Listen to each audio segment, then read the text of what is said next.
Hello, good evening. Pakiusap lang. 'Di ba bago ko sagutin 'yan, actually nagtanong naman ako sa uncle ko. Bago ko sagutin 'yan, sabi ko nga, give me the proper application.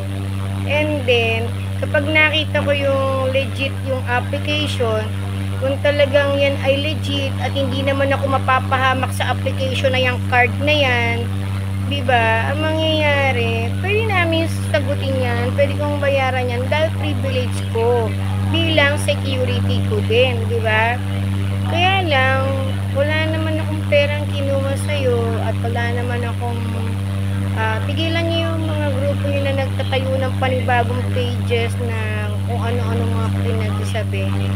Tigilan niyo yan dahil hindi kayo nakakatulong. Stop it. Kung hindi, pagbablocking ko kayo, okay? No?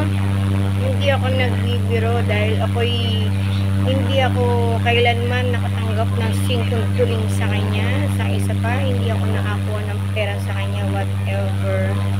Ngayon, ang nag-uusapan lang dito, I have to pay the fee for the privilege na ano. Sa tingin niyo ba, dapat? Tulungan niyo ako mag-isip. Sige nga. Siyempre, iba dyan ayaw. Siyempre, iba dyan gusto. Ano ba talaga? Diba?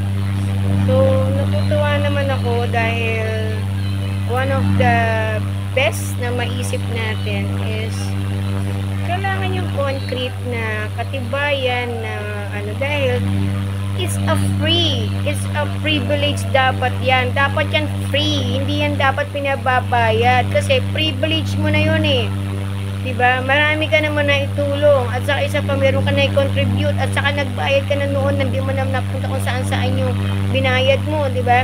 It's a privilege, kaya syempre dapat alam mo yan eh, diba? Alam mo yan. So, ano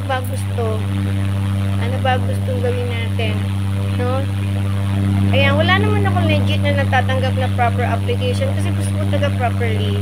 Like sa amin, pag bumili ka sa Philinvest, sa amin, naka-online, merong application, diba? So, meron kang mga receipt na makukuha na online, diba? On the spot, gano'n. Yun lang. Yun lang ang gusto kong malaman para at least makahingi naman ako ng advice. Huwag mo mong pipigilan dahil attorney lang kausap ko. Diba? At least, diba? So, wala tayong dahil lang, respetuhan.